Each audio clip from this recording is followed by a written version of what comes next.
What's Up Fool Podcast? What's Up Fool Podcast with Rodrigo Torres right here. Yeah, man. Lisa over there, Quiet over there. Mm-hmm. Aaron over there. Over there, new board, huh? new board. Intern right here. Learning those skills. The ropes. How do you Learning know the she's ropes. an intern? Because she asked for a camera for you. Just means she's new to I this mean, she's area. on top. She's Just on means top she's of new to things. this podcast. There you go. See how it is, bro? You can't even be wrong about stuff no more. Said, see how it is, bro. Like if I would have said secretary, I would have been wrong. And the secretary right here. The Assistant. paralegal, eh? See, then when the people got mad. Why she gotta be an assistant? Why she gotta be the assistant? Well, she doesn't have a desk. Yeah. The new soundboard. Maybe she's his Yeah. boss and she's coming here for the first day I to thought that was his observe it. wife. When I would have seen that, I thought it was his wife. I never met his wife. Take wifey to work day. Yeah. You Saw her guys. chilling with a kimono and she was like, what the hell? Kimono. That's a nice shirt. It has an Asian print. What's up? Oh, it was echo. What's up, fool? We're right here, man. Everybody's talking about. I can't even see nothing. What are they talking about? Give everybody a microphone. I know what's going on here, dude. I know, man. Some of the fans want everybody to have a microphone, man. The inside You scoop. can have a huh? microphone in the door. Just anybody comes in. They could say, "What's up, man? I'm looking for the mail." What's up, fool? We just got back from where we get back from? Coachella. Coachella. We were in Coachella, Spotlight 29. Man, there was no time to do nothing over there. It was like doing a gig with your dad. And It is full. Like, for real. It's like Why, fool? because they picked us up, and it was like 30 minutes away. Yeah, dude. By the time you wanted to do something, you're back in your hotel room going, man, I don't really feel like driving back. Even those other two little fools didn't want to go back, huh? It was far. Yeah, it was a trip, dude. It was like a resort. I never been to that resort. You been there? Never, dude. Never. Golf course. Yeah. Dude, last time I went there was in, what was it, 2006? When I had my reunion, high school reunion. It was there? 10 years, yeah. It was up the street at the little resort thing. There's like a bunch of them. There's like La Quinta. Yeah, it was in that little city right there on that off that street, Bob Hope Drive. It's all golf courses, huh? Oh yeah, dude, and hotels and like spas or whatever. If you're walking around the street, that means you left your job or you got stranded, huh? Yeah, that was it. You see those tweakers driving in? Not to talk bad about that area, but every time I've been there, I've seen a lot of tweakers. Yeah, dude, like Desert Palm. What is it? Desert Spring. Hot Springs. Desert Hot Springs, yeah. Where Melissa and I went to the 7-Eleven one time Nearby a hotel we were staying in. to get stuff. We saw everybody, bro. Man, it's dangerous when you show up at 2 in the morning to a 7-Eleven and you see 40-year-olds and BMX bikes, bro. all right, they're super big Like, goals on. really, smoking man, like cigarettes. this guy, like, you know, his wife probably hit the keys to the car. So he took his son's bike to go to see hook what up. happens. Like, he probably doesn't know where to buy meth, so he's going to hang out at 7-Eleven so somebody else looks crazier than him. So always the spots right there, dude. But they were like Pendleton style, bro. I've never seen a tweaker with a Pendleton. You know, Dog. Pendleton, but you know, nothing about it, the good Oh, Pendleton. just a flannel. Just a It was flannel probably a shirt. pajama shirt. That's always dangerous, man. 40-year-olds and BMX. Up to no good, dude. And wearing slaughter shirts. This fool said slaughter. Bring it back one more time. February 12th, that's when Martin Moreno is having his Heart Fest, whatever it's called. Forget what the name was. So many names. Heart extravaganza. Heart Love Extravaganza. Extravaganza. Forget Yeah, the name. man. Him and his son will be there. February 12th. I'll look up the Little name. hooter. And where at? It's gonna be at Harville's, right in Long Beach. So there you go, man. There's their shout out. Yeah, I gave Bubbles a ride to the airport. Mer. He's like, yeah, I was thinking about moving here, and then I seen all these people right here looking like zombies. Remind me of Hayward. Oh. Mer. Yeah, dude. In the morning, dog. Well, there are a lot of people waiting for the meet and greet at the merch. Yeah, well, a lot of people were asking, dude, and so I just told him on the DL, listen, dude, get your merchandise. He's probably gonna roll out at the end. He's gonna wait for it to die down. All right. That's why you had those dudes that came out of nowhere, dog, when you first showed up. Fool. Coming out of nowhere, bro. Mob Joe I ass. saw some guy like take a photo with me, and then like as soon as he saw that security guard over there by leading everybody out, that fool went under the rope, 2 ropes to catch Larry Bubbles. Mer. Hey, those fools had you all guarded up, huh? Yeah, man. Get the line moving, ma'am. Thank you. Then at the end, they all wanted shirts. Oh, dude. And that started the whole thing, dude, because and then another one came over, and then another one came over. I'm all, listen, dude, I can't okay him. If you get him okay, I'll do my job. I can't just give you a shirt. Oh, okay. Fool. Then another one came out, and I was like, oh, my God, dog.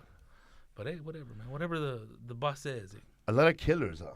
A lot of killers. There's a lot of killer-looking fools. Dude, there's like fools that look like they buried fools in the desert, dog. There's some guys there, man, who you could tell they bought 20 tickets for everybody, bro. Oh, hell yeah. They got big old Hulk hands.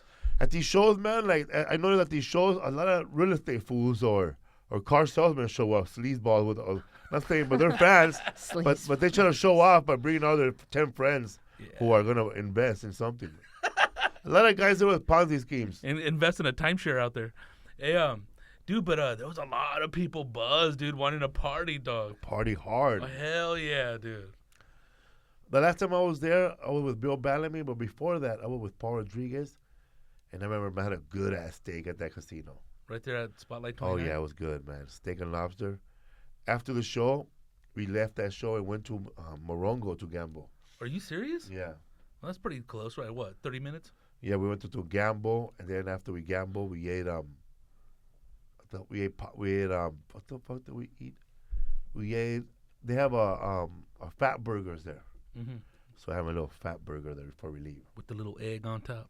No egg. Is that what you like?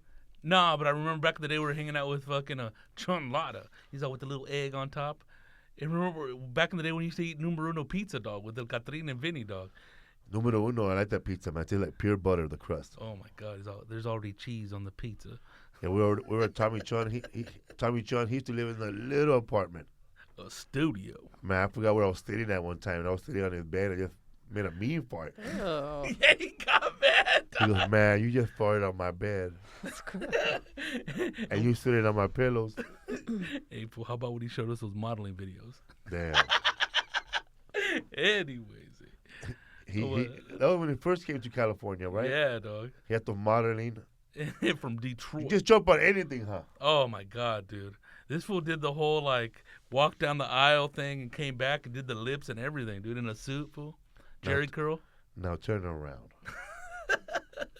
I don't know what that brother was thinking, dog. You try anything to make money in the beginning, man. When we have Joey Medina, he even said it, man. Remember I told you he tried to do his self-defense videos.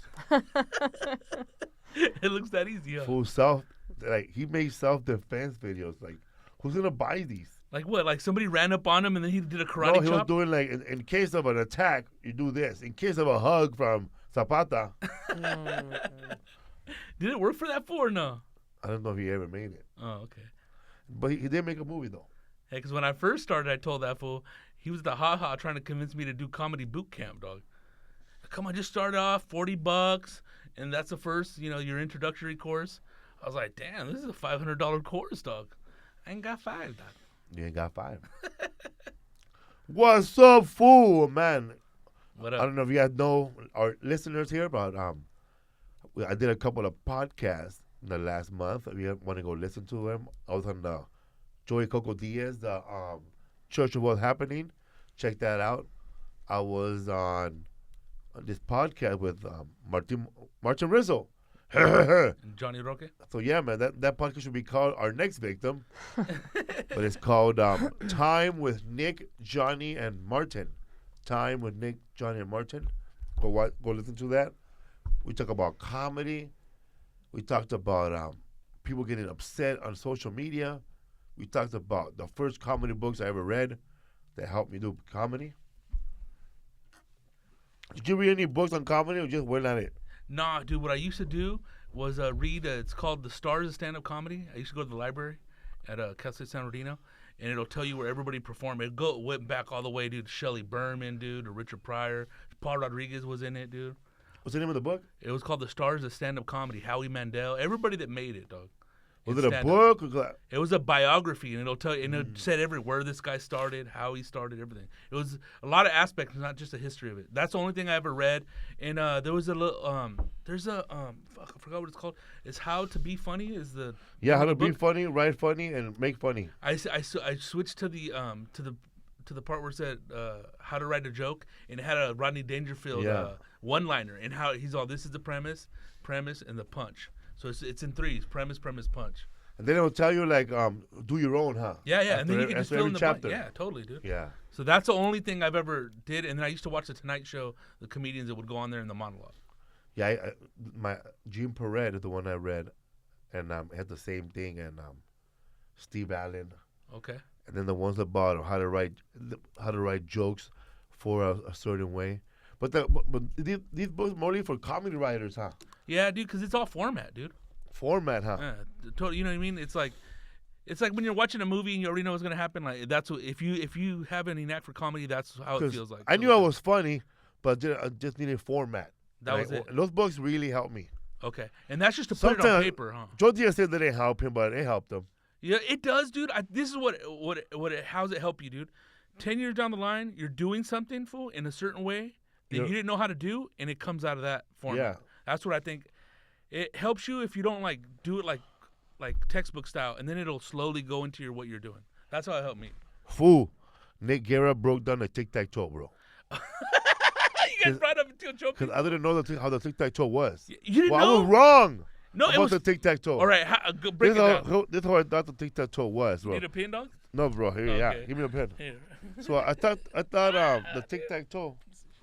Oh my God, you're killing me, though. I thought the tic-tac-toe was, 1, 2, 3, Tight-ass 4, pen. 5, 6, 7, 8, 9 squares. So I thought that the tic-tac-toe was the 9 squares. And I thought that in each square you write down your 5-minute set. So dentist will be the first square, and relationship will be the second. Sex will be the third. So 5, 10, 15 minutes right there. So I thought that's how the tic-tac-toe was. Everyone was a box, like a category: relationships, parents, current events. So keep going, fool. That's it. Oh, so that's how you thought. How he Yeah. broke it down to him. Okay. So I was wrong. I was wrong. Nick Guerra said that the Hey, tic-tac-toe man. is you write down the tic-tac-toe, and then so you write down in the middle, you write down dogs, and then over here on square one you write down what type of dogs, like Chihuahua, blah blah blah. And then you write right here stuff like you see people with dog owners. So you just pretty much, it's a brainstorming thing. Right. Yeah, it's a brainstorming thing. So 8 detailed Yeah. sections To- about that one center topic. Yeah. Squeeze everything out of that premise. So me, I think What I you're right. learned- I think you're right, though. what I learned was rectangles. Because you showed me. Gene Perret was, you write down dogs. And if you're writing jokes for Johnny Carson, he'll write dogs. Then over here, he'll write down Chihuahua, St. Bernard, whatever. Then over here, he'll write down like people who own dogs, losers, hipsters, Asian couple, whatever. And over here, you've seen what people have done with dogs. Take them for walks, eat them, whatever. Then over here, you write down ideas you could come up with everything you wrote down. Which breaks down to the one time you had a little comment that said, you broke everything down in subjects. Subjects. And just to make it easier, dog. And then you can just feed off that. Yeah. But that fool told me about, like, Theo Chompis used to regulate on these Texas comedians back in the day. Because nobody made it that far. Nobody was a headliner. So he would go over there and check all those fools and kind of be, like, really, like hard up on them. But it was hard because it's breast dog, right? But isn't the goal to have a long set, to have a full set? Because your way would give you 45 minutes. Yeah. That was... This way gives you one long joke about a subject. Yeah, so mine was You know what I mean? the way I thought about it was, see, I had it all wrong. So I came up with the next level of But tic-tac-toe. yours is more useful because Yeah. isn't that what you're working on? 5 solid Yeah. minutes. You know, 5, 5, 5, that you about can- different topics. That you could do it any way you want. Right. Yeah, I guess. Because that's the whole trick, the whole thing he used to say, I just wrote a new 45, man. Don't shoot nobody. So yeah, man, that's So all. he broke it down So for he you? broke it down, bro. Oh, that's hilarious, dude. So then Oh, dude. Martin Rizzo said, hey, then look, you do a circle, right? And you write dogs, and over here you write Chihuahua. You do lines like a cloud. Yeah, that's like original English class brainstorm. So it's one of the same thing. It's the same shit. But I just said you write a different joke. format. Yeah, there you go.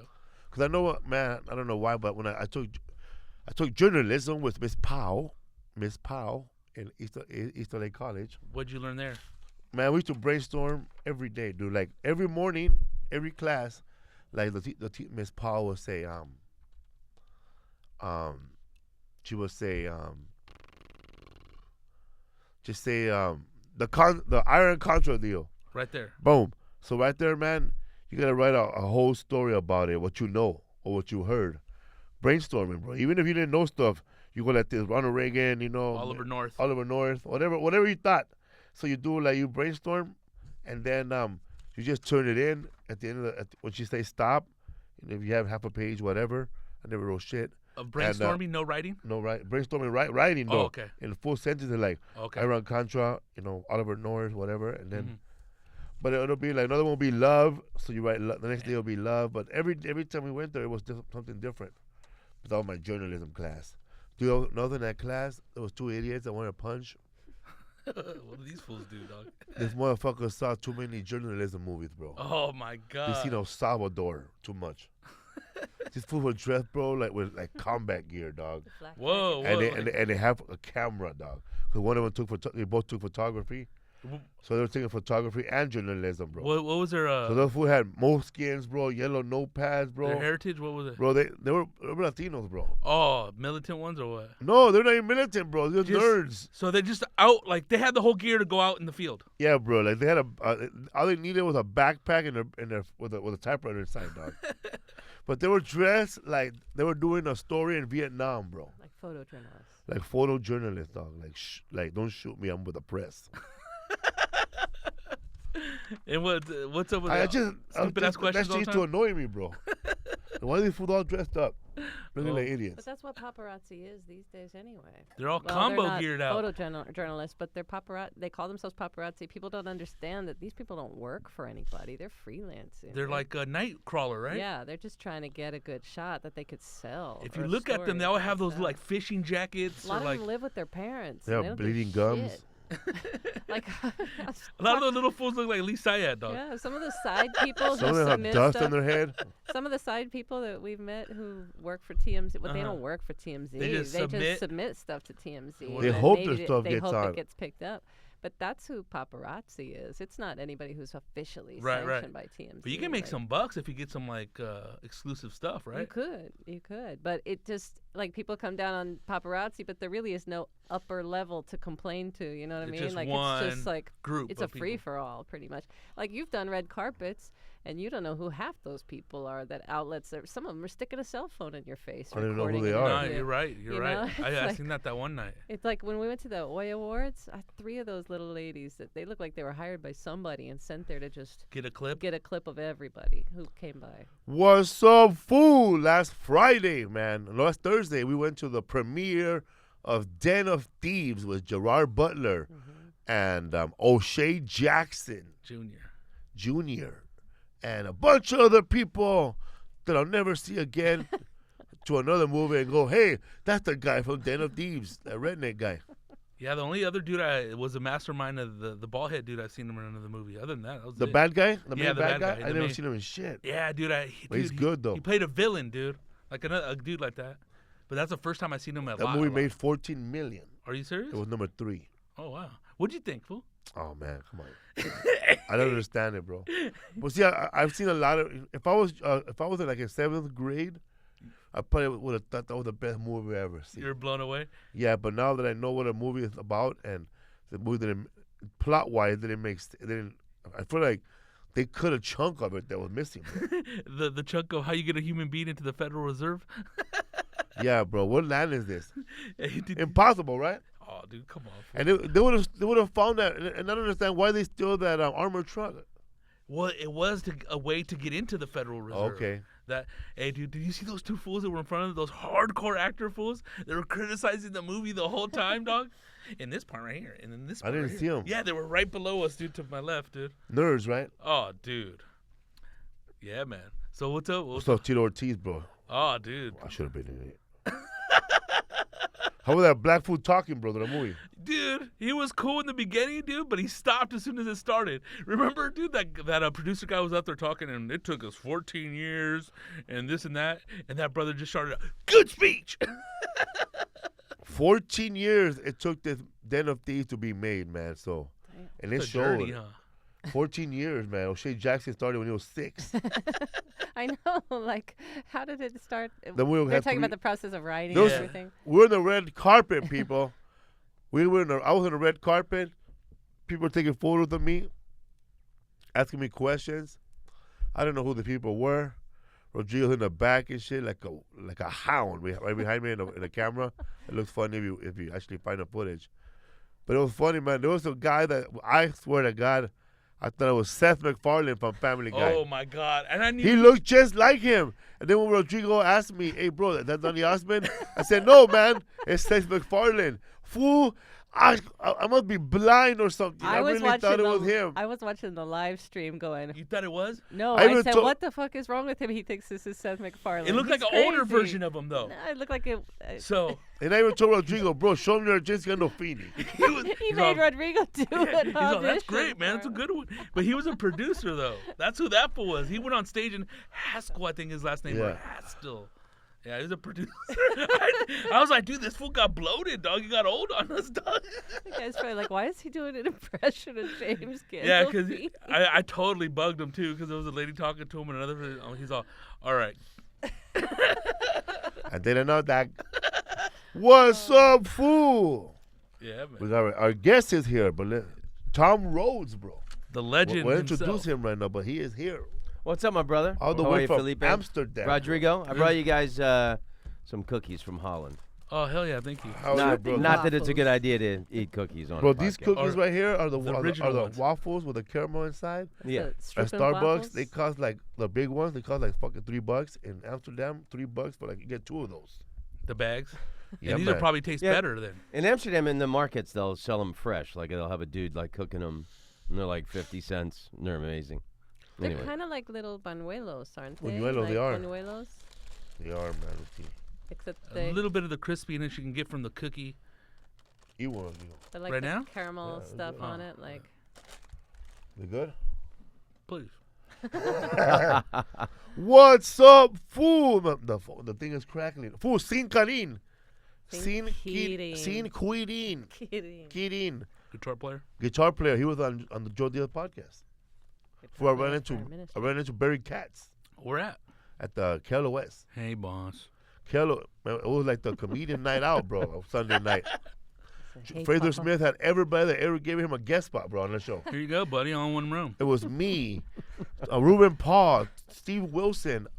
I think Barry Katz went up before me, and the real guy from the Disaster movie, Art Bonilla, Oh, my God, dude. Vince Ferragamo from the Rams, and then to close it out, sleeping in her car, Tanya Estrada Is that really a woman? No. came straight from the set. have you ever done Barry Katz's podcast? Yeah. Yeah, dude. He always tries to go like a layer deeper. Like, when was the last time you cried? Like, oh, what?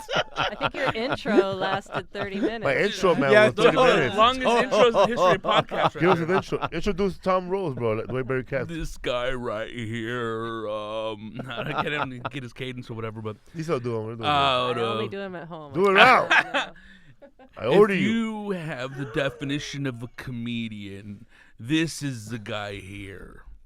He's undeniable. Undeniable with a capital U. I've always wanted to represent this guy, even when I had Dave Chappelle. I was on top of the world, and I still wanted some Tom Rhodes. But, yeah, it's a horrible impression, but nevertheless. But very accurate in the vein of buttery The intros. content. What's up, fool? Upcoming show January 27th. I'm wearing my Mrs. Doubtfield glasses. Doubtfire.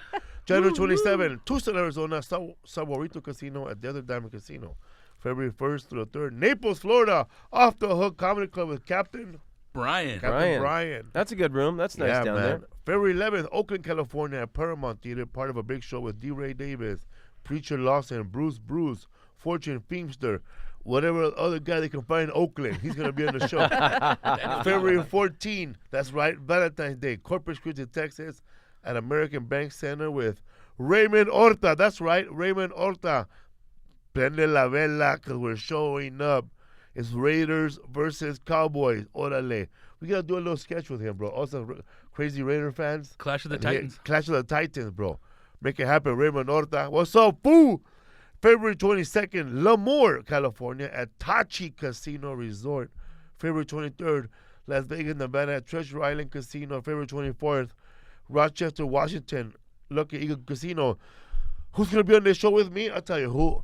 Rodrigo Torres and Larry Bubbles Brown. Mer. This is the happiest day of my life. Tickets are now on sale for the two Los Angeles shows, March 23rd at the Novo Theater in downtown LA.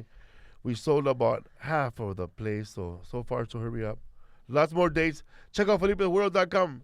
Tour for our shows, dates, and tickets. Rodrigo, what you got coming? I'll be on the road with you, and we got a new Yeah Man episode that dropped yesterday, so please check it out. Tom Rhodes, you want to tell them now or later? Yeah, both. Tell them All now. right. Here's Tom Rhodes, people from the Tom Rhodes Show. This Monday, Rhodes Radio. January 29th, I'll be at the Theatre de Louvre in Paris, France. Oh, nice. I'm sure you got lots of listeners in He's Paris. he's trying to You one-up guys you. come on out. Marcherie. February 7th through the 10th, I'll be at the Punchline in San Francisco. And February 22nd through the 25th, I'll be at Side Splitters in Tampa. And I have a brand new album on iTunes called All Hail Laughter. Get it in you.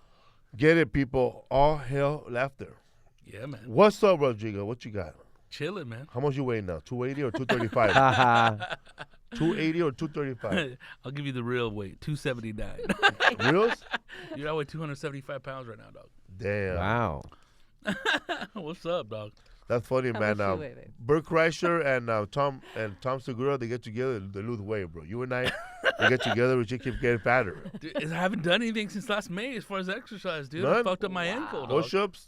Well, I'm starting my push-up regimen. I Too much started push-up, slowly bro. I'm hiking. 286, dog. My Oh, shit, wife you is got me. pushing me to lose weight. She's got me exercising. She's into this Nike training stuff where there's like an app, and I tried it twice, and I would rather throw myself in front of a truck.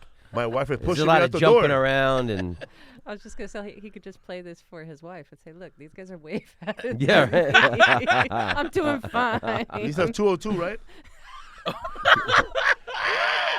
Dude, chick weighs 202. She's big, dog. She's big, huh? Oh, 202. Nah, And women weight? Woo. She weighs 135, bro. Oh, my no, that's God. my goal weight. That's what I should weigh. Donald Trump weighs 235, bro. Yeah, right?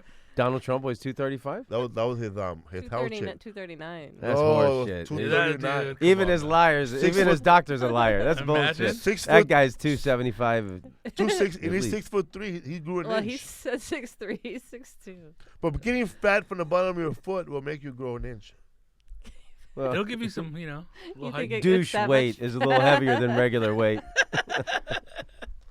What's the longest you ever worked out? Where you were like a regimen? Where you said you worked out hardcore? Probably about 6 months. Yeah. Me probably when I was playing basketball at On the those park. days? Yeah, those days I was playing every day. And that was all what? Spring into summer? Yeah. It's about 6 months. Then I just stopped. I know, huh? But then you got busy. You just haven't had enough time to I go. didn't have no gigs, so You didn't have any back then. About 10 years ago, I was doing this Bikram yoga where you do it in a room that's 100 degrees. Oh, And yeah. it's really easy because it's kind of stretching and you don't have to, if there's like a position you can't do, you don't have to do it. And I would get with like the overweight housewives in the back row and try and like blend in and just, not draw any attention to myself. And, I thought it was good, the heat and the sweating. And I really like extreme heat. But it's expensive. My wife hates it. She won't allow me to do it anymore. And I enjoy in the gym in my building, there's a treadmill and it's got a little TV on it. And it's got like 9 walks around the world. I don't know how they filmed it with like a drone or something. I've seen and like one of them, those. or like 2 of them are in New Zealand. And I did the New Zealand Comedy Festival a few years ago, and one of them is downtown Auckland. So like on the rare occasion that I'll walk on the treadmill, I'm walking around New Zealand. It's kind of cool. That's cool. is it really New Zealand though? Yeah, because it's like downtown. And I was downtown a few years ago, so I'm like, oh shit, I Kiwi ate lands on it. your I ate shoulder. at that Burger King. How about that yoga thing though? Would you go inside? Is it inside a building or inside a tent? The No, it's- building- No, it's in a regular storefront. The studio. Yeah, and sometimes they'll be Yeah. like, I they're, would Well, how they get the they're heat? all over America and they're all the over the world. world. But the guy had a sex scandal. Yeah. Oh, you And were going so- to that guy? That guy. So it's not They called changed Bikram it- anymore. changed the Sorry, name. And a lot of his, yeah, man. Everybody's going down. But a lot of his instructors and stuff sued him, and apparently a lot of places it's just called hot yoga It's just now. called hot yoga. Yeah. Yeah. But That was it's his name? good. I like He it, but it was Bikram me, expensive. bro. It is really Each class expensive. was like You got 25 Bikram named. bucks, Martin's like name. 20 Or to $25. If you do it like in Texas or Arizona, Florida, you can get them for like 15. Well, not But there. California, it's like Yeah, ridiculous. crazy. But The room is filled up with heat. Yeah, it's just And they it's, close it's like the windows? 100 degrees. like Turn the furnace on. Yeah. I think it's 109 degrees. Is God what Yeah. the damn. official. So it's kind of good. So I mean, even though if you can't, I could never do the poses very well, but you're just sweating your Yeah. ass off. You feel like you really Wow, did man. a lot. Just put on my hoodie and go in Toby Hicks' room. It kind of smells This like comedian, feet, Toby though. Hicks, that? man, he had the room at 86.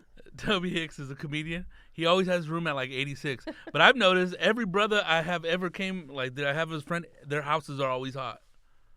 Dude, He's cold, man. Well, we never had heat, man, or AC, so I can't our stand the room was heat, dude. room temperature, bro. really? I, like mean, mine. I grew up in Florida, and Damn. my family was mildly impoverished, and my father had this 100-degree air conditioning rule in our house. Swear to God, we could not turn on the air conditioner unless it was 100 degrees or hotter. And June and July would suck. It'd be teetering at 98, 99. Fuck with that Everyone's thermostat. lying on the carpet, just like That sucks. can't move. And that It's sucks brutal. because Oh, once dude. it hits 100 degrees outside, by the time it cools off Yeah, inside, it's it'll just- stay at 86, Yeah, dog. it's hot. not even gonna bring it up. It'll never get to 71. You'd have like one fan, and the family taking turns sitting in front of it. It was brutal. Dude, the first house we moved into, it had an AC unit. My dad clipped that shit. He broke it. Cut the he just wires. He just cut it. He's all, we're not using this shit. Wow. We're not using it. I didn't know any other life with like I don't know what life with AC I was. but never we had never AC. had No, one. I never had that shit. No. Our school never had one. Yeah, Our schools that's didn't why I either. like to go to school because we had AC. We dog. didn't have have it. one, dude. Hell yeah. Unless your class was one of those bungalows. Yeah, that's a lot of those. What are those mobile units? Mobile homes? It's funny how schools got big, huh? My school started out with a building. Then all of a sudden, all the playground are bungalows. They keep adding more rooms and more rooms. Yeah, we didn't have that. I had in to go to Ohio. summer school every year, and I grew up in Florida, and so they would Where, Orlando? a small town outside of Orlando called Oviedo. Oh, It was Oviedo. it was Oviedo. It's named Oviedo. after a city in Spain. A tiny little citrus farming village when I grew up there. But they would retar the roof in the summer. And so that smell, like you'll see, like the on the like a pickup truck pulling one of those little trailers tar? with the black With the tar mop thing. on it. That Chapopote. smell always reminds me Ugh. of summer school. Oh yeah. I can feel getting smacked on the back of the head every time I smell it. I like that little smell hot because it tar kind of gets you cooking. high a little bit, dude. I never liked it, man. Like I gas. swear, man, I wanted to chew it though. Don't they have that gum called blackjack? Blackjack, yeah. It's like licorice. Licorice. Ugh. Pirate gum. So you started. When did you want to be a comedian? I was reading somewhere that some comic brought you up on stage. Yeah, my a family is child, right? originally from Washington D.C. DC, Chocolate City. I love My DC. my chocolate city. I was born in Southeast Hospital. I was like my parents met at Anacostia High School. Like it couldn't be more. Anyway, DC. they were immigrants living there once upon a time, but now it's like hardcore DC ghetto. But my father loved Richard Pryor, loved stand-up comedy, and my uncle did open mic nights for 1 year, and I was His uncle. I was That's tight, dog. I was 11 What's years his name? old. Bob Ryan. Bob Ryan coming up next. Uncle Bob. Uncle Bob. And That's my tight. dad took me to see him, and I was 11 years old. We walk in, the front door is next to, the entrance is next to the stage. And the club was packed. The show was already going on. I remember just everybody smoking and, multi-ethnic people in the audience. It just seemed like this fucking magical place. And the comedian on stage pulled me on stage because I was wearing a Washington Redskins jacket. And he interviewed me like I was the coach of the Redskins. And I was 11, and I just gave little kid dopey one-word answers. No. Yes. But I'll never forget standing on that stage, seeing all those happy people with their heads thrown back in laughter. And that moment changed my life. From that moment on, I never wanted to do anything else other than be a stand-up comedian. So then I started when I was 17 with a fake ID. Wow. Rodrigo, so you started still in your uncle's lap, huh? Nah, dude. I started my first show ever was at in front of a black fraternity at Cal State San Bernardino. Tight. Yeah, it was a talent show. I got third place. A singer and a drummer beat me, Damn. but they also had 2 comedians. I remember like I went to an open mic in San Bernardino, like La Puente, and there was a comedian there. I don't know how long he'd been doing comedy, but I saw weird acts, bro, coming up. Jugglers. I'm not surprised. Like when I see a weird act, this guy was like a guy doing stand-up comedy, wearing a big tuba, Wow. and of course you can guess what he closed with. What? Dun, dun, dun, dun, dun, dun, dun, dun. Did you ever do any of those? I'm sorry. You're gonna? No. Did you ever do any of those NACA conventions? Did one. Got booked by 0 colleges. Yeah, I The did. guy one. next to me ran the tickets. I gave him mine. I did- Josh Wolf. I did once. I know Josh Wolf. I did one in Sacramento in the early '90s, and I didn't get any either. And it was big time in California, especially before the rest of the United States. A lot of universities were demanding, like ethnic studies and things like that. So it was a really popular topic at that time. And I followed this Colombian harp player, and this guy was fucking mesmerizing. I swear to Jesus, because I bought 3 of his CDs. I still have them. That's how good he was. This is over 25 years ago, and I still have it, and I'll still put it on every once in a while. And this guy tore the room apart. And he's whatever you got to do a 20-minute set. He does like 5 minutes, bling bling bling, and he says, "My name is Daniel Ortiz, and I am from Colombia, and my hop is from Peru. If you are looking for a multicultural act, I am him." Bling, bling, bling. And I'm telling you, like, these kids were fucking lined up to get this guy's, like, card or whatever it was. And then, like, I walk out there, "Hey, I'm here to talk about my ball sack," or whatever. I'm from Florida. Oh my If you were looking for a half Argentinian white guy. Oh, I'm your that's man. funny. Wow. I've been to Tampa.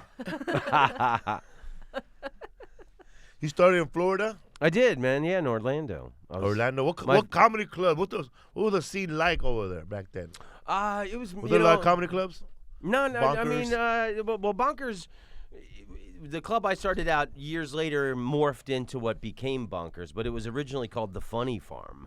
Funny And it was part. just some local Orlando comedians started this, and then they changed that club to the very unfortunate title of the Copa Banana, Copa which Banana. I still think is one of the worst names for a comedy club ever. Mean take And- of a Copacabana. And then, and there were, there was like a club in Tampa, a club in Miami, but it was just a lot of rough one-nighters around Florida. I started out. But Brian Regan was down there. I Mitch remember. Hedberg? Hedberg came many, many years later. Oh, many years many later. years later. Like maybe about 10 years later, Hedberg started doing it. I met Hedberg like early 90s in San Francisco after he had left Florida. But it was great. Brian Regan was there. I remember playing like tough biker bars in Daytona Beach with him. And he was always did clean material. Like Jim Brewer was in Tampa. Billy Gardell started in Orlando. Ron Bennington was in Clearwater. It was a lot of Damn, there was some really great comedians then. I mean, doing rough, shitty one-nighters, but So this is like the boom, but on the The first East comedy Coast. boom. Yeah. Yeah. On the southeast. well, it's coast. funny because like a lot of the touring acts that would show up in Florida because Yeah. we're like all starting out and everybody's you're trying to figure out how Let to me open. yeah, right. So a lot of the touring acts that came to Florida were guys from New York City, and they wouldn't change their act. They'd come to Florida and they're doing their, "Hey, I'm on the subway. You know the subway, right? When you're on the subway." Yeah. And like we're like, no, we don't have a fucking subway. fucking lagoon over here. Couldn't you have at least altered that first 20 seconds of the bit so we could relate to it? You ever been to Washington Heights? Yeah. There's a guy named Louis Guzman. Oh Christ! I lived in Washington Heights when I was 20. It was one of the worst years of my life. You went from Florida to New York? Yeah, I thought I was ready I thought I was ready for the big time, and I could only afford to live in Washington Heights, and it was 1987 as crack was coming to the neighborhood, and on Cabrini Boulevard where I lived, every morning there would be smoldering, burned out cars. It was a popular thing for people to steal cars in Lower Manhattan and then drive them to Washington Heights and then just set them on fire. So it was like fucking Babe Ruth or something, you know. It's like just you hear gunshots at night in the neighborhood, and then in the morning there's like burning, smoldering cars, and I couldn't get sets at the good clubs, and I was just doing like open mic nights, and you know. But it was interesting because I always swore it was such a tough year. I always swore if I ever had any money, I'd live in New York City with style. So after I had my sitcom in '96 and '97, I had a ton of cash. And I moved to the Wall Street area, 98, 99.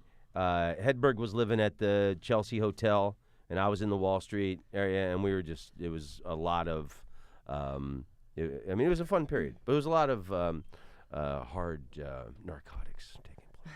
Oh, back in those days? Yeah. What happened in Washington Heights? Did you smoke crack? No, man.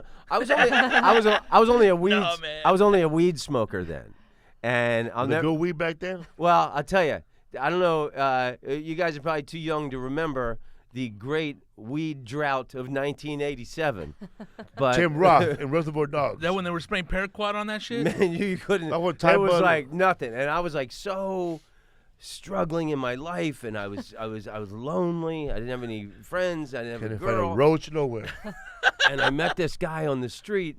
And well, I don't know, it was probably my last like $20. I probably had just enough money I got this bag of weed home, and I got back to my apartment.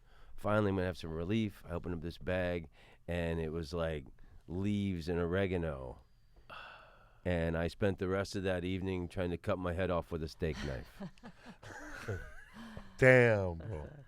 I didn't mean to bring everybody down. No, how about a Dutch cookie? I just had one. Yeah, but it was tremendous. It was That, at least, getting no weed is worse than getting less weed than you're supposed to pay for, I guess. Oh, hell yeah, than getting no weed at Yeah, all. because I remember when Adam Murray, this comedian from Orlando, you know that he works with us, curly hair. I know Adam. That fool took me, after radio, he took me to a house. Hey, buddy. He took me to a house to get weed. And he comes out running, and he comes in the car, and he opens it. Oh, man. We're driving away. I think I got hosed. He goes, what do you mean? What does that mean? He goes, I think she gave me less. I go, what did you pay for it? He goes, I gave her 50. How much she give you? Let me see. Whoa! It was like almost a gram. Almost a gram. Wow. He couldn't He tell got that when she put it in his hand. 0.8 for $50. He couldn't tell that Are when you he held it. are you friends with Adam Murray on Facebook? Yeah. Okay, this is my impression of Adam Murphy's Facebook. Oh my God! I just got back from the convenience store and had the greatest career break. I met a guy at the Slurpee machine who says he's a movie producer. Oh my God! It's such a great day to be alive in show business. Like, every fucking thing this kid does is like the greatest break in show business. Come on, man. He's a little kid from Christmas, from Bad Santa. Bad Santa. We figured that little kid is him because his attitude is never defeated. Never. No matter. What happened in Hollywood? Bro, Never. the thing happened to me, man. Dane Kung punched me. I've never been that close to a star before. He Hey. punched me. Hey, guys. And the guy turns out he knows my dad, and he's going to change his oil for him just because I'm a comedian. Dude, like, I never feel like doing that shit because they're going to look at me like I'm a dick, dude. But, dude, that shit was fucking funny, dude. Yeah, always with that face off. I had a funny story with Adam love Murray. this conversation. He was in L.A. last year, and I saw him at the Comedy Store, and I'm talking to him on the sidewalk out front. And this homeless guy comes up, and I was talking to Adam for a couple minutes, and he's from Orlando. I'm being nice to the guy. He's a good dude. And this homeless guy comes up. Yeah, they mentioned me. This homeless guy comes up, and he goes, "Hey, you guys got any change or anything?" And I just go, "You are in luck. This is the most generous guy in Hollywood." And then I just walked off and left him with the Perfect guy. segue. And then Adam's Facebook post the Hilarious. next day I was, remember that. "I met a homeless guy who's gonna get me on the Tonight Show." Oh No my way. God, who knew? I'm kidding. You know, he said, I ran into Tom Rhodes, and I was part of a joke that he played as some homeless guy. Awesome. Tomorrow, I'm going to meet the guy that does the warm-ups for the Conan O'Brien show. This fool told me a funny ass story. He's like, yeah, so Carlin gave me his number in Orlando. He's on when I'm ever in town to call him. So what happened when you went to L.A.? Well, I go over there and I called him. Did he call you back? Nah, he never answered. Fucking harmless. So I heard about Canadian guys, man. Got Florida Gator him, huh? It was funny, man. I think it was the anniversary of those cab driver friends that got killed with him, and then he put it this. Oh man, I did a comedy show with the guy who killed my friend. Oh my Because God. the guy that killed his friend, the cab drivers who go around shooting people, was the waiter or a waitstaff at a comedy club he performed in. Hey, it's so crazy how life is. The guy that used to serve my drinks killed my friend in a robbery. Now we're writing a movie together. Came full circle. Wow. The Kid in Bad Santa is a good connection. It was funny, like, hey guys, I was gonna quit my acting class, but then the teacher set me up with a hot chick for a makeup scene. So I signed up for 6 more months. That's Fred Stoller's story. But that's how they get you, though. Yeah. Whenever you say you're gonna quit the acting class, hang on, let's pair this guy up with the. Where's Vivian, the finest chick in the class? I'm staying for 6 more months, buddy. This guy really thinks I can do something. Doesn't have the cadence. I don't know another guy that worked with you, man. I did his podcast actually last week. Nick Guerra. Oh, yeah. I thought that was hilarious, man. If you guys working together, because he had long hair and you had long hair, Yeah. it was like father and son almost. Yeah, my wife calls him the young Tom Rhodes. He cut his long hair off. Did he though. really? Yeah, he Oh, look I like love you. Nick. He look like Man, you now. I love Nick, and you know what? To see that guy grow as a comedian, and he's a beast now. But I worked with him in Corpus Christi years ago. Oh my God, John And- Roman. Yeah, I don't even. But it's this tiny whatever, the club's been there for years, and the guy. It was kind of fucked up because. I wanted to go there. I had never been there, and I did Houston every year. So, like, I contacted the guy, and then he was hesitant, and he said, "We only book Latino acts here." And I said, "Well, I'm half Argentinian. I don't know if that makes any difference." I go, "My mother is from Buenos Aires." So I go there, and Nick opened, and I had never met him before, and then the place was empty, and then. The owner guy's like, kind of, I told you, like, if you're not a Latino act, they see the name, they're not coming. And I said, well, you could have put Rodriguez or something for my last name. I mean, you could have put half Argentinian on the bill, whatever. Argentina comedian. Yeah, right. Anything. So I had to do the morning radio show the next day, and I had just met Nick. And the owner, I thought, was giving me kind of some unnecessary grief for the place being empty. And I knew that the people at the radio station didn't know what Tom Rhodes looked like, so I had Nick go for me and say he was Tom Rhodes.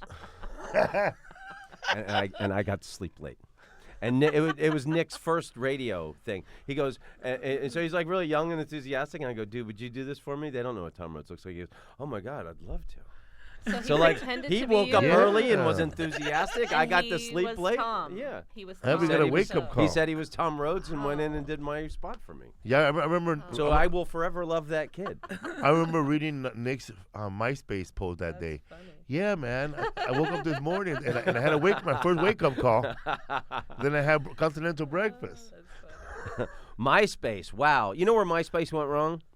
The ranking your friends. The fact that you had top 20. Side top chicks 50, wanted to be my the top fact, one. The fact that they made you rank your friends. That's where that made Yeah, MySpace man. went wrong. That ruined a lot of relationships. Yeah. That and all the glitter on the Cause, page. yeah, the glitter. I remember the saddest one was when women who had men that were in prison locked up, they had a little countdown with glitter. Oh yeah. Oh, my God, countdown really? to when It was they like get it was countdown 5 years, 38 hours, 13 Shit. seconds. Wow. That's how long you had to hook up with her. I know what club. I know what club you're talking about. You're talking about the comedy club that was in the side of the mall that they were going to demolish in Corpus Christi. Yeah.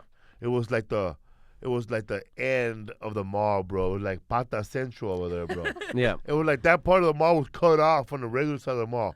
You couldn't walk to that comedy club from inside the mall.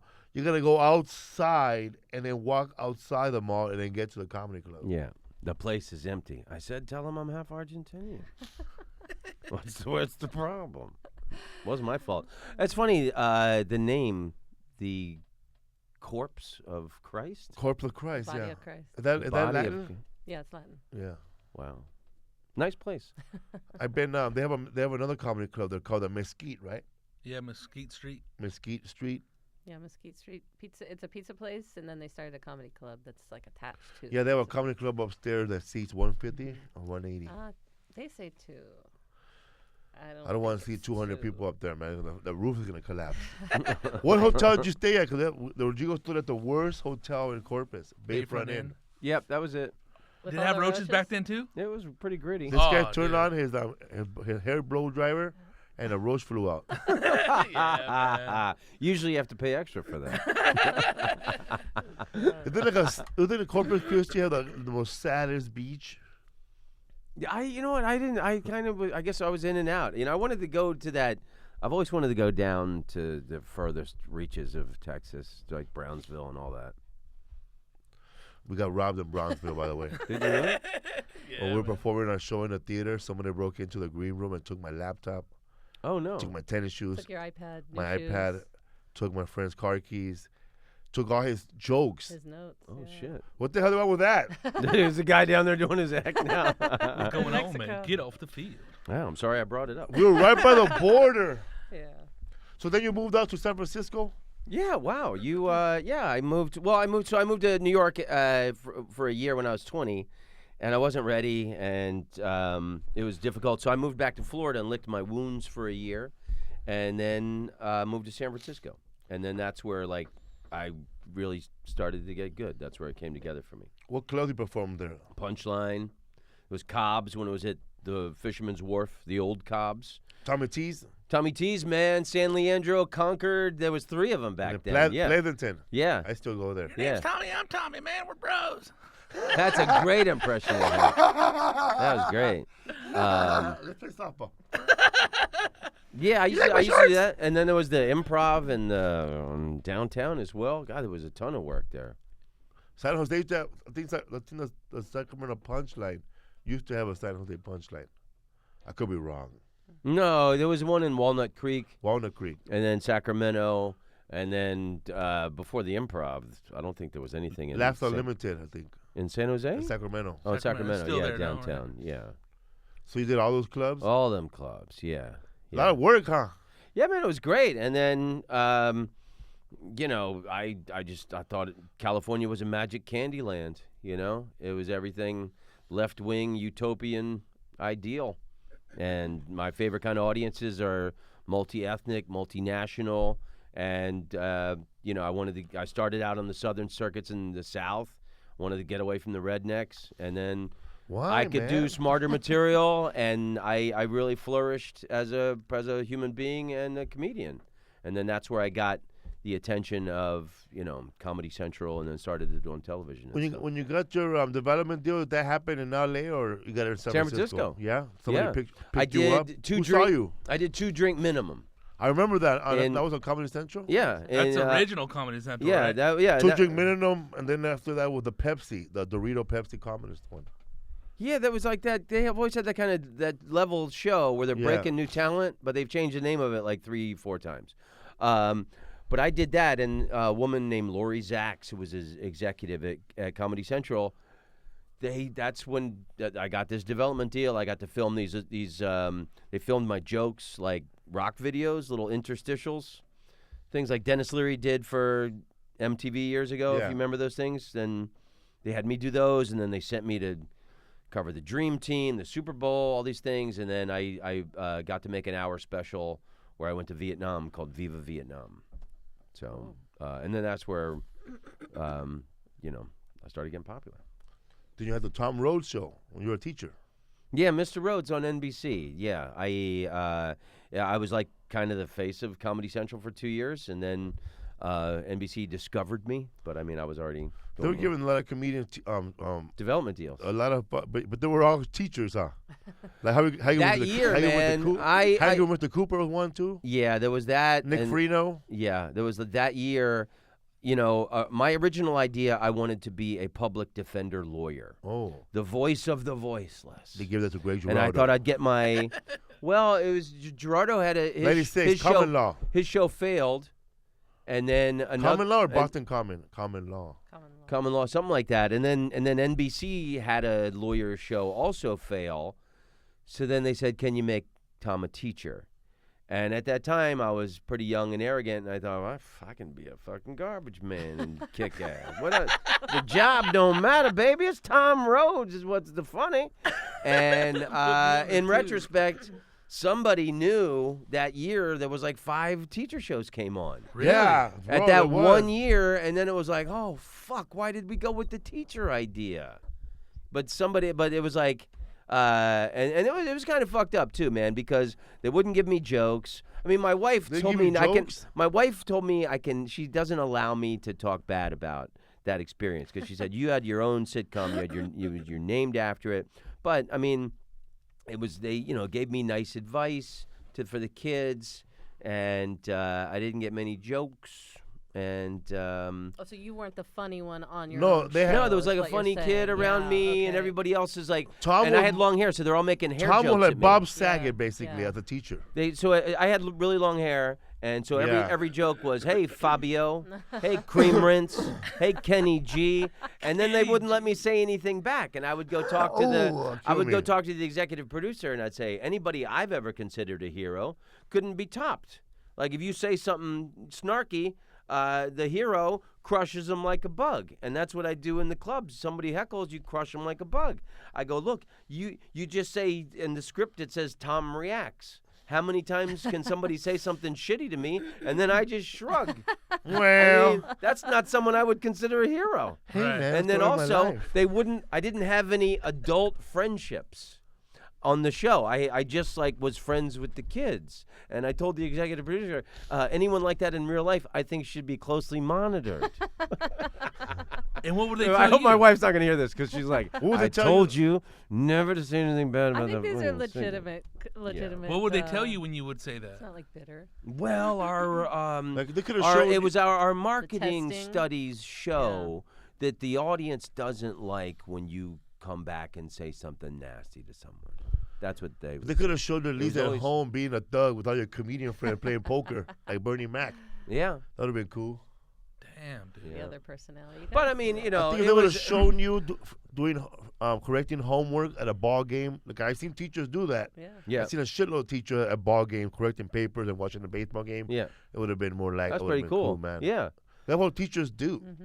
yeah, and then also in the original script in the original pilot was I had a cousin who was a bartender, and so I would go like talk to him every. How many bartender we had that year too? Yeah. So I mean, but that was cut out, and then also me doing stand up in the class was going to be another thing that was cut out. So I mean, you know, I'm blessed as fuck because I got to have my own show, and that money. You know, I had always been a struggling comedian up to that point, and for a few years I had a ton of cash, lived on top of the Hollywood Hills, had a apartment that was all glass walls. I lived with a beautiful actress, and all we did was walk around naked, drinking wine from goblets. And I really, What was her name? and then when the show finished, I looked at that money as my NBC artist grant. So I moved back to New York City, just focused on stand-up. And, you know, I'm doing the Comedy Cellar and all those clubs, hardcore. But also I started with that money, I invested in myself to take trips to London. And then I got in with London over, you know, it took me about 2 or 3 trips to get in, solid, to get paid booked work. And then once I got in with London, that led to gigs around Europe and the rest of the world and all the international circuits that I've been doing for the last 20 years. So it really was, I shouldn't complain that much about it because it did help me catapult myself into a better life. You landed a show like you had your own talk show, right, in Amsterdam? Yeah, Somebody like I remember somebody I would ask about you like to comedians, and Yeah. goes, oh man, come on, man, he's over there in Amsterdam. He's Letterman over there. Yeah, I had moved to Amsterdam. My wife is from Holland, but I originally moved. I'm from Holland. Where the fuck you from? Yeah, my wife is from Rotterdam. My wife. It's interesting. Rotterdam. My wife is her ethnicity is Indian, but she's from Suriname, which was a Dutch colony at the top of South America. Yeah. A lot of people don't know. My Argentinian relatives in Argentina, they don't even know where they've never even heard of Suriname. It's on the same continent. How can you not know all the countries?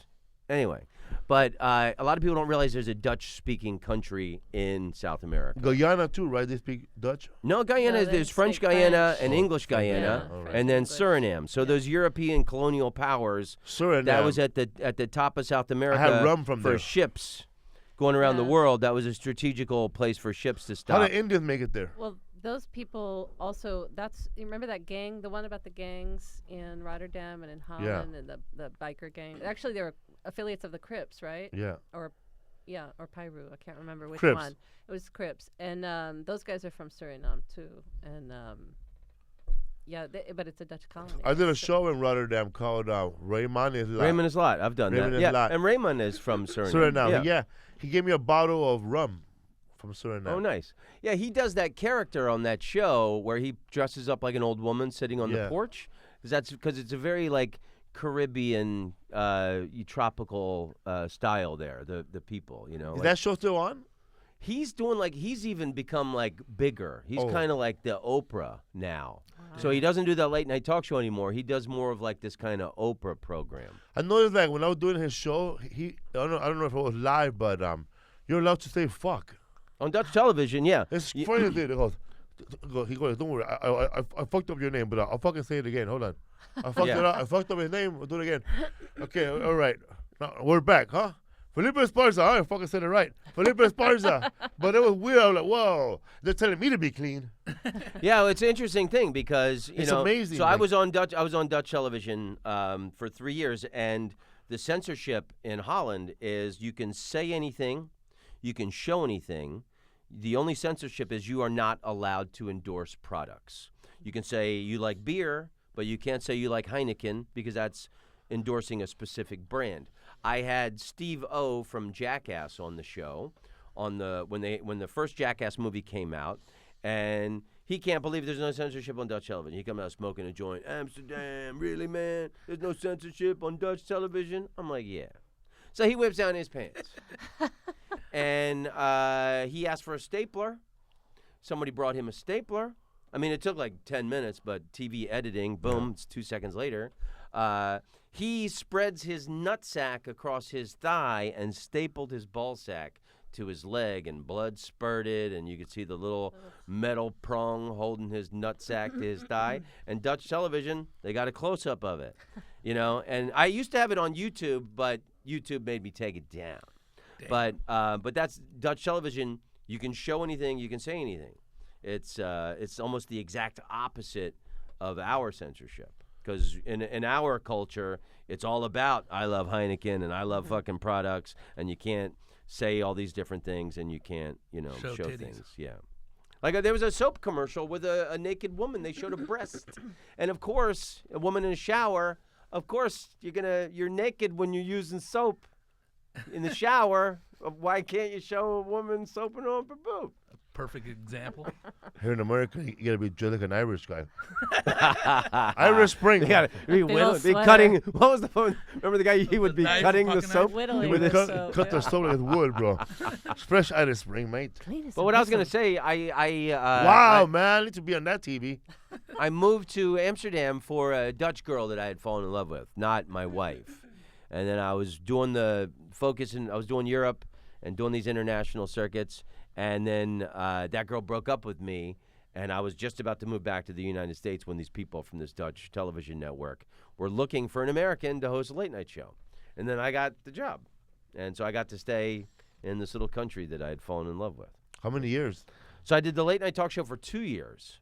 And it was awesome. That the big part of the show was I was a foreigner experiencing Dutch culture. So every episode, we would make like a 5-minute film of me experiencing something of Dutch culture. I spent a day with a Dutch farmer, walked into an electric fence. The guy said, "Look out for the electric fence," in Dutch, but I don't speak Dutch. I got electrocuted. They thought it was hilarious. I got to go to the prime minister debates with a press pass on the floor. They would also explain all the laws to me, everything about Dutch culture. A politician, a right-wing Christian stoner guy who owned a coffee shop, explained the drug laws to me, took me around to the coffee shops. A former prostitute who helps the women get their health care and do their taxes, and this really benevolent former prostitute gave me a tour of the red light district, explained to me how they tax, how they stay healthy, and all this stuff. Like every element of Dutch culture was explained to me. It was really like having a magic passport to this country, and I love Holland. There was a time where Tenacious D and Jack Black came. That's on YouTube, where I showed them around Amsterdam and just smoking pot and showing them the city, and did a lot of really beautiful things. And then when that show ended, the same network let me be a presenter on a travel show for a year. So I filmed a highlight on Peru, still my favorite trip I've ever taken in my life. I'll be rooting for Peru in the World Cup. I did a highlight on St. Petersburg, Russia, on the Dutch Caribbean, on France. I got to do so many cool things. But I had like a nice 3-year run, and I don't speak Dutch. That's remarkable that I had this magic. But you speak weed. Yeah, but Dutch people hate weed. And Really? You can ask my wife. They get tired of people asking them, where's the coffee shop? Well, it's like marijuana is legal, but they teach their children that drugs are for losers. And so my For wife, tourists, huh? they say if you smoke pot they say that weed is for teenagers and tourists. And if you're over 30 and you still smoke pot, in Holland, they consider you very immature. So this has been something that So your wife looks down on you? She, I'm telling you, she's an iron fist, which is good because I used to be a huge stoner, and now I get a lot of shit done. I've been I wrote the first draft of a book. I'm trying to get that. It's my life traveling the world and all these, things that have happened to me. I got maced in Paris. I almost drowned in Thailand. I got all these stories about, the show and just, anyway. I've been able to focus on this book because my wife will let me smoke pot only a handful of times a month. Yeah. So. All disciplined now, huh? And I've had friends of mine go, "Oh, well, just get an edible. Just try and sneak it. She won't find out." I'm like, "Yeah." Once I start telling a long story with a lot of pauses, it's dead giveaway. Edible. And, hell yeah, dude. How's the weed over there compared to over here the first time you went over I there? like it. I tell you, in my opinion, the best weed is outdoor Northern California weed. That Humboldt County, That's my opinion, Mendocino, up there. Rodrigo can search for that one. In Holland, I've had it's it a long all time. in Holland. It's all the indoor greenhouse stuff, and then it's always like Super Skunk, Triple X, whatever. And then when Americans go there first, it's always like, give me the Super Skunk Triple X. But after I lived there for 5 years, after you're there for like a year, you're like, you guys don't have any like happy Mexican joint rolling weed, do you? That's the best weed in the world, where you can still function and have a good time. Little and head like change. that glow in the dark green shit where you're hitting it like a crack pipe. Fuck that. Where you're experiencing polio for the length of your high. You're on the couch. You can't lift your arms. Like fuck that. That shit was good. I want some happy passage joint. Yeah. Let's all think of jokes and stories weed. Yeah, that's You know? the best kind. That's the best kind. A backwood. I know when I was Backwood cigars. when I was in Amsterdam, I did like that they have good hash. That's about it. Hash, yeah. Good fucking hash, bro. Like some sticky shit, bro, that I could just roll up in one single line and put in a whole blunt. I had just that. And I had intensify the that? powder keef. Probably one of the best hash I ever had was over there. Yeah, because but hash keeps your brain kind of clear, where you're high, but you're not like all funked. You're a little more energetic, high. Yeah. Yeah, man. When the last time you had a good hash? Never, dude. Like real bomb ass shit, like Moroccan hash or something like that. Never. I just heard stories about it though. I mean, it's like somebody pops them in a joint or whatever. You're all, dude, it intensifies it or whatever, but nothing that like blew my socks off or anything. What's up, fool? Like bomb ass No, shit? I'm just thinking about Amsterdam. What's up, fool? Just thinking about Amsterdam, but thinking about all them bikes locked up in that cage. And I was like, whose fucking bikes are these, man? I remember when I was high in Rotterdam, I saw this place where people keep their bicycles. Yeah. And they were all locked up inside. Like, that's a lot of fucking bikes, man. Whose fucking bikes are these? Yeah, in front of Central Station. You must have been by the train station. Yeah. That's Central Station. And then the Central Station in Amsterdam, there's a bike parking garage, and it's like 5 levels. Yeah. And when I lived there, I would always park my bike up on the top. And then, because it was great, because you could get on the top and you could coast all the way down if you like did your balance right on the turns. And it was really fun. And the thing in Amsterdam is the junkies steal the bikes. And there's this big thing of junkies stealing bikes and selling them for like $5, $10. And when I first lived there, I thought, I'm not going to support that. And then after you've had like 5 or 6 bikes stolen that you've paid $50, $70, $85 for, then it's like, yeah, I'll take a $5 junkie bike. Sure. So whenever you're in Amsterdam and you see a guy on a bike pedaling and he has another bike in his hand that he's riding beside him, Stole it. that is a stolen junkie bike, and that guy is looking to sell that bike for $5 or $10 so he can get a fix. Good to know next time. Travel tip. Yeah. Okay, you want another travel tip about where to find bring your own lot? where to find weed or hash when traveling in Europe? How? Okay, so if you're in Europe and Spain especially. Yes. This tip I learned in Spain, in Sevilla. Sevilla.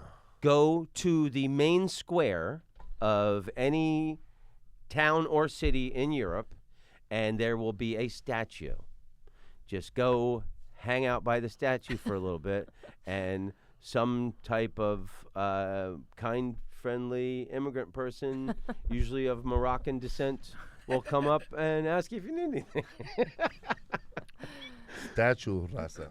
I would like to go to Amsterdam and all that shit. You have fun when you went over there? Hell yeah, bro. I smoke heroin. You made a Did you mess. really? Oh made a yeah, you mess said. of Oh, you told me yourself. that. Yeah. Where did you find heroin? Oh, man. Man, it's funny. I was there with somebody, and then I disappeared. I got drunk, and I just went on my own way. And I was in Rotterdam, and I don't know. I walked. You were fucked up. You were in Amsterdam, and you ended up an hour. No, I was in Rotterdam. That's where I was staying. And I remember going to this bar, and there was nothing but black people inside. And I don't know where I was. I felt like I was in Oakland or something. But I felt at home in there. I was in there, man, sitting down. There was an old man singing the jukebox song. If loving you ain't right, I don't want to be wrong. So then as soon as I started sitting there, I bought 4 people a drink in the bar because there was only 4 people there. Then after everybody got comfortable, I said, man, we're going to get some Coke. Then some girl gave me Coke, but it was crack. But I didn't know, bro. So then I started walking. I met another guy with long hair, and he took me to a house with these 2 hookers. It was weird, bro, the 2 hookers. They were nasty, bro. But I just wanted to do Coke. We go to his house. As soon as we get there, this fool takes all his clothes off, bro. Damn. What? Like, immediately. An orgy. Immediately, bro. Like an athlete, bro. Athlete. And the locker room or what? Like an NBA player, bro. Just takes all his You mean, clothes like, break off. away everything Like Willie from the car? Barcena, bro. On a date. Like, he just took all his clothes off. Then the girl goes, hey. Then I said, yeah, man, let's get high first, eh? So then the guy was making his crack right there with some kind of gas or something. Like he'll have powder and then mix it up, and then he'll give me the crack. And then some guys showed up, Moroccan-looking guys, and they offered us heroin, and we bought it. Wow. So you knew it was heroin when they gave it to Yeah. you. But you were out of crack and coke. I had so is crack that too. why oh yeah. I was balancing it out. And this was in Rotterdam or Amsterdam? Rotterdam. Yeah. A lot of people don't realize that Rotterdam is the most ethnically diverse city in Europe. They were calling me East LA, because I'm from East LA. Yeah. But they had all seen Blood In, Blood Out. They all seen right? Blood In, Blood Out. Some movie here in America, like a gangster movie, American Me.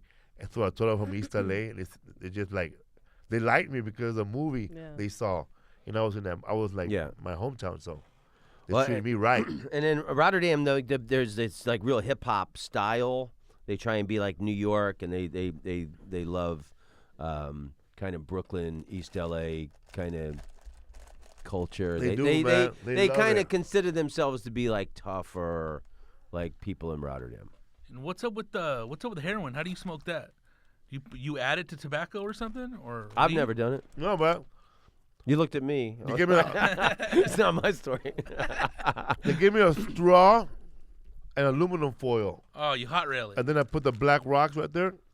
And then they told me to light it. The girl lit it for me, and he goes, just suck on that smoke, mate. So Suck on that smoke. I started sucking on that smoke, bro. I took a bunch of whiffs. It turned off. Immediately, I felt like my whole insides got turned out. It's like somebody took my body, showed it to me, and put it back in. And then it felt like I just came off a super merry-go-round. And I went straight to the toilet and threw up. No.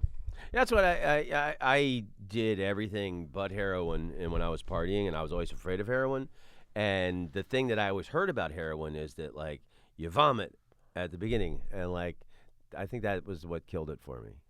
Yeah, I vomit. I think I'd be Who turned wants to do off anything for where you that. got to vomit Yeah. before you feel Yeah. good? Yeah? I vomit, and I remember just sitting there, and then like somebody made me some tea, and I thought, oh, that's the best tea ever. Probably because I haven't eaten in the whole day. But that was the best tea ever. But then I kept smoking more heroin. And then I just smoked all the money I made from Raymond's lot. That was a good gig. I did that show myself. It was I got booked in Montreal by a guy from Rotterdam, some guy with long hair. Marcel. Marcel, Yeah, yes. Marcel. He was looking for me all night. Marcel Haug.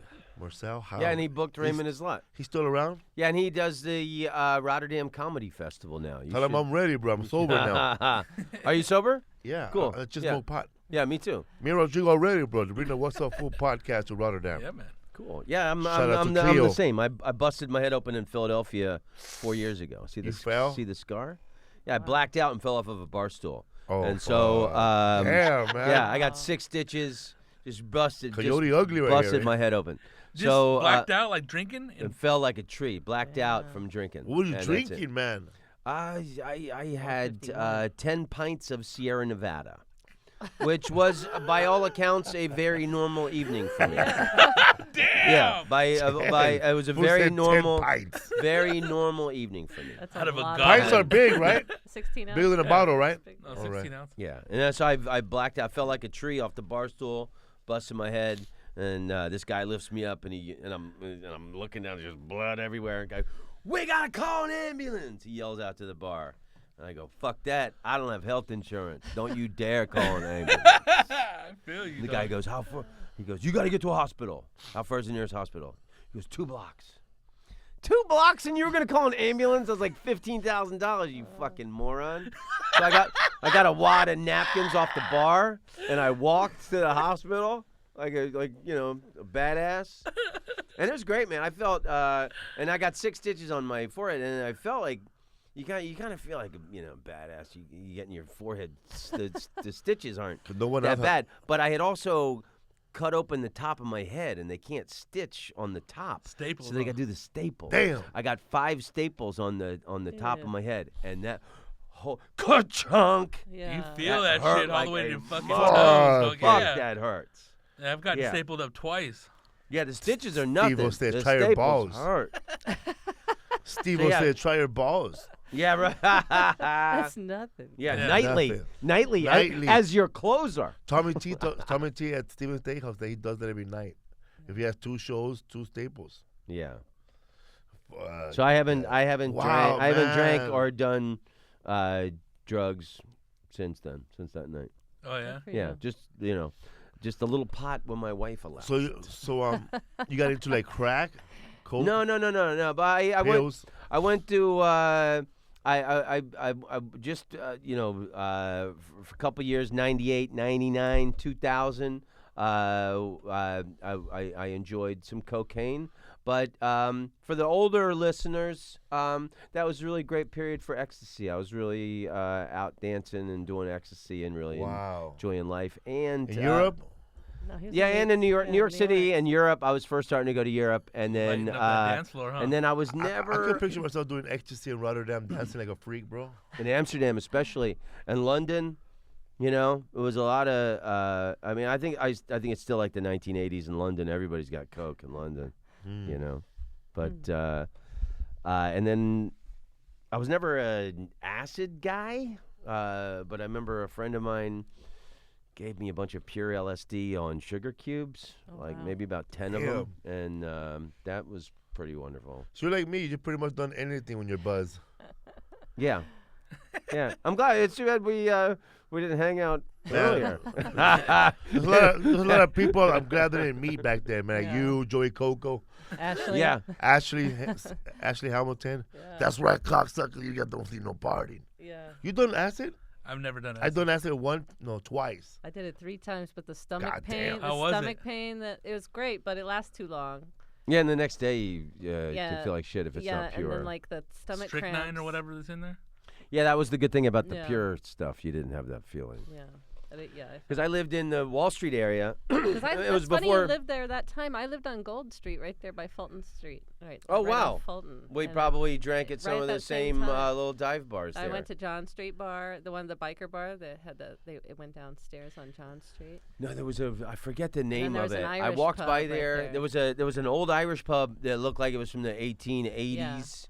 And it was dank, and there was all these Wall Street guys that be in Yeah. there like doing coke, and like it was a really dark, seedy place. There was some really cool bars down there. But the great thing, it was before September 11th. Yeah. I was just thinking And so all of Lower Manhattan was like, it felt like living in Gotham. I felt like Batman. Like I'd go home, nobody's down there, the streets Yeah, are empty. after 6 and o'clock, it was empty. It yeah, was and great to so live there.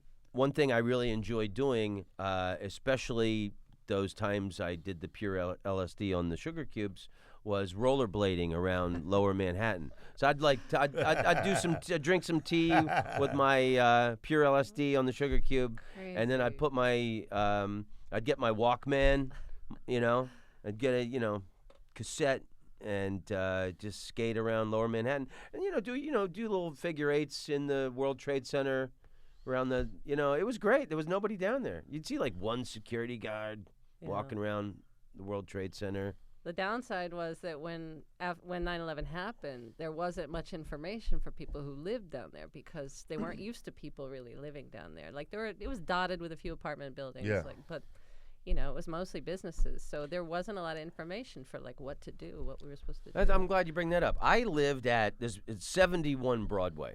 Excuse me. It was considered one of the first skyscrapers ever built in the 1890s, something like that, and it was only 20 stories tall. And only on the 18th, this is what I did with my sitcom money. Only on the 18th floor, they had these marble balconies. And I was on the corner and I had these balconies. And then, so I actually looked up at the World Trade Center. Wow. And then looking down, Trinity Church is right next to Yeah, we 71 went there. Broadway. I showed him Trinity. So Church that's right where I You're live. right And next door. It's the entrance of. I looked down on Trinity Church, and so the Trinity Church is like is right at the entrance of Wall Street.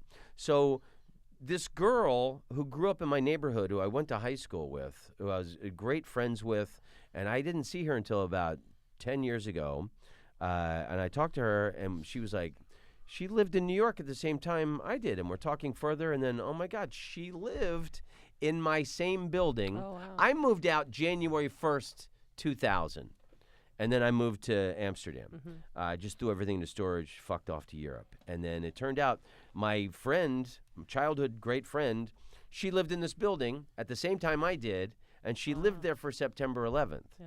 And so I'm like, wow, so what was that like in the Lower Manhattan? She said, oh, it was terrible, it was barricaded, and there's soldiers tanks. and Yeah, tanks yeah. and police, and she goes, it was terrible because I had 3 cats. I had 2 cats. And I couldn't get back. She to couldn't get. get. You got this is Yeah, the same story. Same thing. So she goes.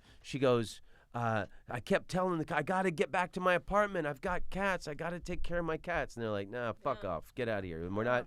No one's allowed down there. So she got the idea. She went around to a different section of barricades, and she went up to the cops and said, "My dogs! I have dogs! I have to." And the cops said, "Oh my God, you have dogs!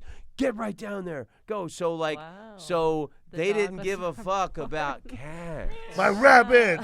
Yeah. I know. Our rabbit would be up. Rabbit. Our rabbit would be up Schitt's Creek. Yeah. Oh, So if you'd man. have said you had a dog, they would have like. I left Adam over there. Oh, I didn't know. My Adam. Yeah, man. Hey, I'm right here. Where'd everybody go? But they cut everything off. They cut off because they Water thought there was too? like, yeah, because they thought there was like this gas problem from when 7 collapsed, and then so Wow. they cut off all the services, and they. That's They didn't amazing. really You tell live you down what to there. do. So all that life back then, like going to bars in that area, was all gone after 9/11. No. Nobody hung out. People hung out. more people started coming now. eventually, yeah, eventually it came back to life. But there wasn't much hanging out anyway. There were a couple dive bars and. So some did you like go restaurants. hang out in like Tribeca and that little Yeah, area? I went up to like Houston Street area, Lower East Side, and. It was great because I would always end my set I would do sets all night, and then you always end up at the Comedy Cellar, and getting fucked up there, and Dave Attell drinking in these great dive bars, and just shit you would never find unless you were with a serious alcoholic from New York City. But like no matter how fucked up I got, I would often walk home from the Comedy Cellar to my place at All the way 71 down. Broadway. Wow. And so you just go, Soho, and then there's Chinatown, and then it's, Wall Street. And so the World Trade Center, no matter how fucked up I was, You could always all I had find to where do was you find the were. World Trade Well, Center yeah. and just head in that direction. Yeah. So that was another thing about, I took a few girls on dates to the top of the World Trade Center. And the restaurant was super expensive, but there was a bar up there, which also was expensive, but it was a great date. And then a few blocks later, a short walk over to my apartment, we're on my 18th floor balconies, sipping wine, looking up at the greatest date ever. And I remember when September 11th happened, in spite of all the tragedy and everything else, I thought, oh man, they ruined the greatest date to take a woman.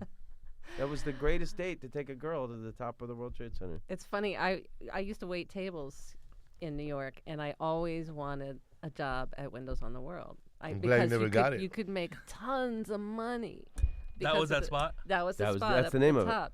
And they had like the top wine sommeliers in the world. Some of them worked there, and it was really hard to get a job there. But you could make a ton of cash there. Pints were $10.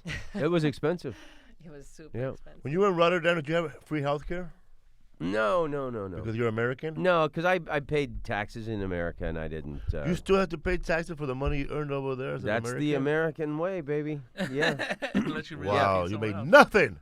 When I opened up for Russell Peter in Canada, I had to pay taxes in Canada and Canada. America. And the Yeah. United States, yeah. Yeah. I made nothing too. It was pretty. I saw the pretty video. insignificant. You on his little private jet. Yeah, Flying. with Dom Herrera. No. When the other one, when they That's a TV from show the he did. Netflix special. Oh that yeah, you yeah, were yeah. That's doing, right. A Notorious? Because you were on, I think, 11 dates out of that tour. Yeah, that was fun, man. Yeah, you look like you were like way up on the top of the globe. It's funny when I was in Canada, I saw here in LA, there's a lot of taco trucks, a lot of shawarma over there. Shawarma up the shawarma, chicken shawarma. Yeah. What's up, fool? Rodrigo, what's your dates? Huh? What's your next dates? When's your next show? I don't have anything going on here. Just the dates you have on The Yemen? tour. Yeah, we have a new episode out, so that came out yesterday. So please check it out, episode 34. You could give her dates again. Tom Rhodes, Oh, people, great. go check him out. January 29th, I'm in Paris, France, at the Theatre de Louvre. And then Manchete. February 7 through 10, I'm at the Punchline in San Francisco. February 22 through 25, I'm at Side Splitters in Tampa. And I have a brand new album on iTunes called All Hail Laughter. And I have a charming little podcast also on the All Things Comedy Network called Tom Rhodes Radio Smart Camp. I've seen your podcast on the top 200 on iTunes. What's up, fool? Rodrigo, give us a Tom Rhodes joke. Let's hear it. Tom, I want to hear both. I want both of you guys do it. you had a cool ass joke that. What's the city that has the most beautiful women in the world? Is it Amsterdam? You should say. Boyle Heights. Oh, Las Concas. I think I know the joke you're talking about. Yeah, I mean these women are great. I always have to. I always go to the UK to rest my eyes. Holland. Holland, That's yeah, it. dude. I used to go. I used to have a girlfriend named Summer who was a stripper. Her stripper name was Jan. Summer's a good name. The first joke time- was, I know a girl named Sierra. Her Yeah. stripper name is Jill. Yeah, that's right. That was it. It's funny both ways. It's The funny. first time we met, and I was a little starstruck, of course. Every time I meet a legend, it was at the Joe Diaz show at the Brea Improv, and Joe Rogan showed up, and we were blazing it with him. Oh, my dad. That's when was Joe, there. Oh, your man. father was there. Oh, I love He was you. wearing the fucking the Rhodes show sweatshirt like Mr. a Rhodes? soldier, Mr. Rhodes Mr. Rhodes sweatshirt. Yeah. sweatshirt, Yeah, nice. yeah. and you had the solo pilot. Joe Rogan gave me a little Oh, solo the solo pilot. pipe that Yeah. flipped up. Oh, yeah. The That metal was pipe? cool. Yeah, my dad, I loved my dad. My dad's the reason I'm a comedian. That's And awesome, that's man. cool that you bring that up. But that's the reason I'm a comedian too, man. I did everything that he'd want me to do. Everything. Eso no es para ti, eso para los negros. Tú vete a la chingada, güey. What's up, fool? Rodrigo Torres right here. Yeah, man. Lisa right here, Oh, I want to chilling with shout out. facts. I want to shout out Alex DeLarge for giving us a heads up that somebody filmed. Well, basically Oh, filmed man, your it's whole got- special, Can't your film my whole, whole show. your whole set in Salinas a couple weeks ago and put it up on YouTube. Are you serious? So we Oh, took no. that down. Yeah, whole set. And that's his new stuff. Like Oh, new hour. shit. And somebody, where's the security?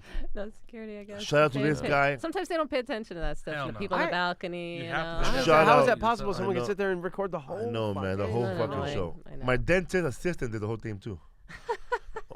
One of the girl that answered the phone at my dental office, I invited her to the show. She paid to get in.